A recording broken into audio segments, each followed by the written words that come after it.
প্রত্যেক মুমিন মুসলমান মাহে রমজানুল মুবারকে একটি বার হলেও কুরআনুল কারীম খতম দেওয়ার চেষ্টা করবেন। কারণ মাহে রমজানে এক খতম কুরআনুল কারীম তিলাওয়াত করলে তার আমল নামায় এত এত সওয়াব হবে, আপনি শুনলে রীতিমতো অবাক হয়ে যাবেন।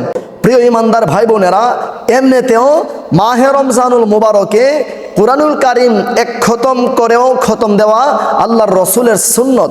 মানে প্রত্যেকজন উম্মতের উপর এক খতম করে কোরআন খতম দেওয়া নবীজির সুন্নত। আল্লাহর রসুল মাহে রমজানে এক খতম করে কুরআনুল কারীম খতম দিতেন।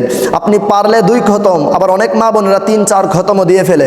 আর যারা হাফেজা তারা তো আরও বেশি খতম দেয়, কিংবা হাফেজ ভাইয়েরা তো আরও বেশি খতম দেয়। সাধারণত কুরআনুল কারীমের একটি হরফ পাঠ করলে তারা আমল নামায় 10টি নেকি লিপিবদ্ধ করে দেওয়া হয়।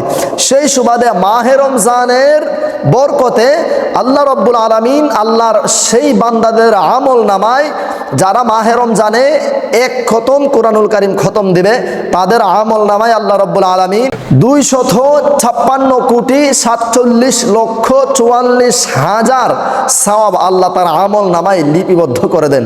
সুবহানাল্লাহি ওয়া বিহামদিহি সুবহানাল্লাহিল আযীম। প্রিয় ইমানদার ভাই বোনেরা, আর দেরি নয়, আর দেরি নয়, আর দেরি নয়।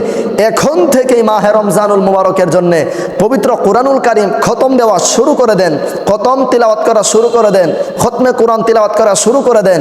মাহে রমজানুল মুবারকের এই বরকত হাতছাড়া করা যাবে না। এজন্য প্রিয় ইমানদার ভাই বোনেরা, সকলেই চেষ্টা করবেন মাহে রমজানুল মুবারকে অন্তত একটি হলেও কুরআনুল কারীম খতম দেওয়ার।